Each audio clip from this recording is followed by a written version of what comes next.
நம்மளை விளம்பரம் பண்ணக்கூடாது. அவங்க அப்படி வளர்ந்தாங்க, தங்கிட்ட வளர்றவங்க வளரணும்னு விரும்பினாங்க. எவ்வளோ கவனமாக இருந்திருக்காங்க அதில். ஆனால் இன்றைக்கு நாம் நம்ம பேரை போடணுன்னா கட் அவுட்டு என்ன, அந்த அவுட்டு என்ன, ஐயோ கர்த்தாவே, அந்த கட் அவுட்டில் ஏசுங்கிற பேர் கூட இருக்காது. ஆனால் இவங்க தான் கையை தூக்குறதும் காலை தூக்குறதும் அவங்கள காட்டுறதும். நான் நினைக்கிறேன் பாருங்க, இந்த மாதிரி விளம்பரங்கள்லாம் எங்கேயுமே சக்ஸஸாக இருந்ததில்லை. எனக்கு வாழ்க்கையில் நல்ல பாடம் படித்தேன். நான் பாலியாங்கிச்சோ அப்படின்றவர் பெரிய ஒரு தேவனுடைய மனுஷன். பல லட்சக்கணக்கான மக்கள் கொரியாவில் இருக்காங்க. நம்ம பல வருஷங்களுக்கு முன்பதாக சென்னைக்கு வந்தார்.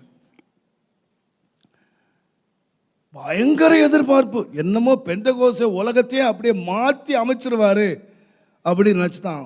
பக்கா ஃப்ளாப் ஆன மீட்டிங் அது ஒன்று. எதிர்பார்த்து பக்கா முற்றிலும் தோல்வியான ஒரு மீட்டிங் அது.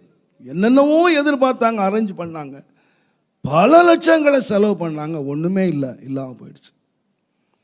அதில் நடந்தது என்னன்னு கேட்டிங்கன்னா, எனக்கு ரொம்ப துக்கமாக இருந்த காரியம் என்னென்னு கேட்டிங்கன்னா, நல்ல ஆள் உயர ரோஜா மாலை, நல்ல அழகான மலர் கிரீடம், இதெல்லாம் யார் போட்டாங்கன்னா பெண்டகோஸ்தே பாஸ்டர்ஸ். ஒரு very successful meeting, Reynold Banke meeting. நாங்கள் ஏன் அனுபவத்தில் பார்த்த அளவில் முழு சத்தியமும் பிரசங்கிக்கப்பட்டு ஒரு அசைவை உண்டாக்கின மீட்டிங் ரெய்னால்ட் பாங்கே மீட்டிங். 3 நாள் மீட்டிங் முடிஞ்சு ஹோட்டலில் மீட்டிங் வச்சாங்க. அப்போது ஒருத்தர் வந்து அப்படி ரெய்னால்ட் பாங்கே பற்றி 2 வார்த்தை சொன்னார். Please sit down.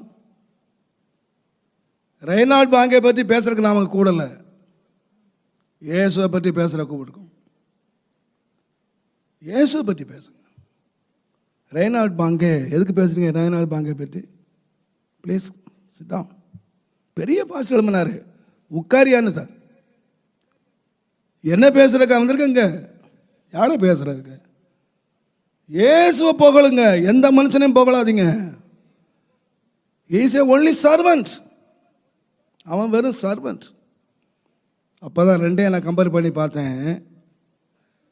என்ன வெறியில் இருக்காங்க அவங்க. இயேசுவை மாத்திரம் உயர்த்தப்படணும், இயேசு மாத்திரம் காணப்படணும். நம்முடைய ஊழியம் ஆசீர்வதிக்கப்படணும்னா, நம்முடைய குடும்பம் ஆசீர்வதிக்கப்படணும்னா, நம்முடைய தனி வாழ்க்கை நிலைச்சிருக்கணும்னா ரொம்ப கவனமாக இருக்கணும்.